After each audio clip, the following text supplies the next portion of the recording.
Play E4.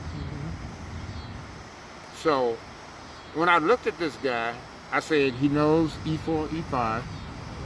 This is a young guy, about 17, 18 years old. I say he knows the Sicilian. I say he knows the French. This he hasn't studied. Now, how I'm at liberty to say what somebody did that I'd never seen before, how am I in a position to psychoanalyze him? I'm really not, but I did it anyway. He sat on this position for 20 minutes. And I'm not talking about, you know how people exaggerate, they'll say it could be 5 or 10 minutes, and they say 20. He sat on this position for a little over 20 minutes. There are only two reasons why a person would do this. This is the largest open chess tournament in the world. People come from all over the world. $10,000 first prize, and that ain't even a grandmaster session. So why would a person sit on a position after the first move for 20 minutes? There are only two reasons psychologically. Either they want you to think that they don't have a clue as to what's going on, or they really don't have a clue as to what's going on. So finally, he built up enough nerve to play D4. Okay? I played E5. I'm trying to lure him into playing something that I'm well versed at. He didn't do that.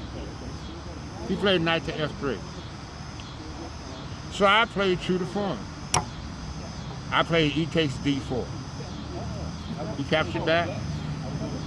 So far, all these are book moves, okay? I played knight to F6 because I'm almost ready to fight. He played knight to C3. I pinned the knight. This is the first time strategy enters the game. Right now, he has to play knight takes knight at C6. But he chose to play something out of a book called Chess Opening Traps and Zaps by a guy named Bruce Pandolfini, out of the famous movie Searching for Bobby Fischer. He played knight to F5. This is totally unacceptable. But he's young. He has to be taught. I counsel. He played bishop to D3.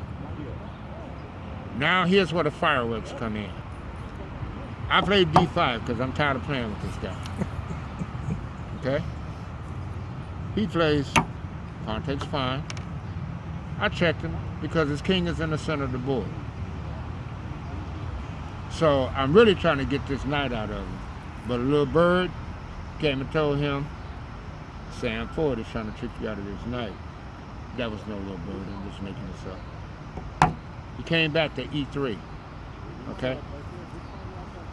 I captured the pawn at D5. Now, mind you, he could try bishop take pawn check and take this knight with his queen.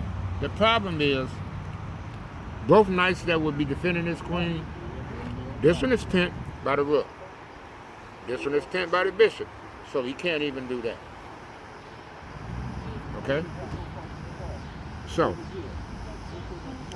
he plays, I have a 2-point hit on C3.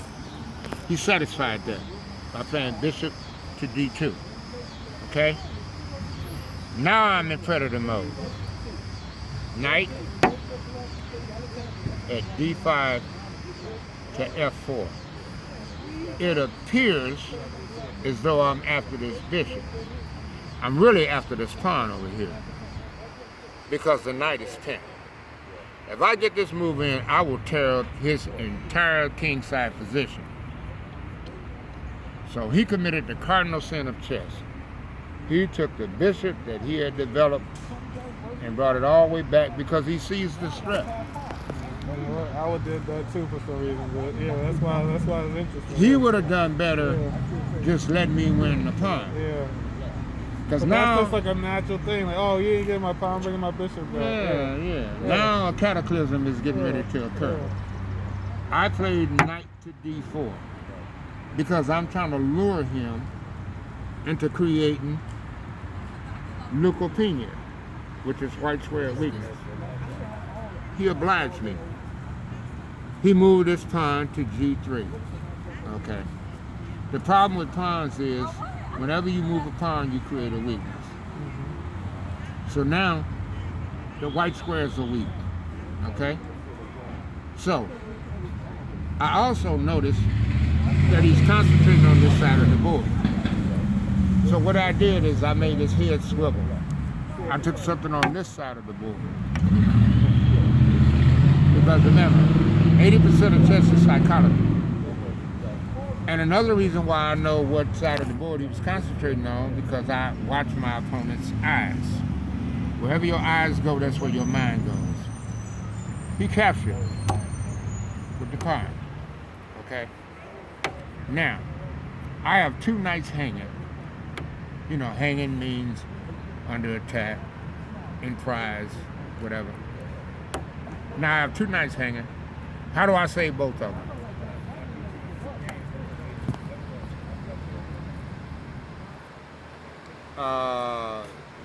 Just for the sake of time, I'm going to shorten that thought by saying I can't save both of them, and I don't even want to, because I'm in predator mode. So I played a move that probably only a title player would play, like a IM or a GM. I played bishop to G4. Now, if I already have two knights hanging, how could I indiscriminately hang another piece that's not even protected?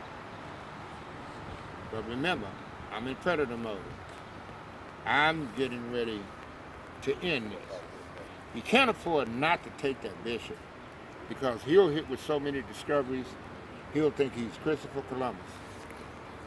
So, Evan, I see you laughing over there. Remember my peripheral.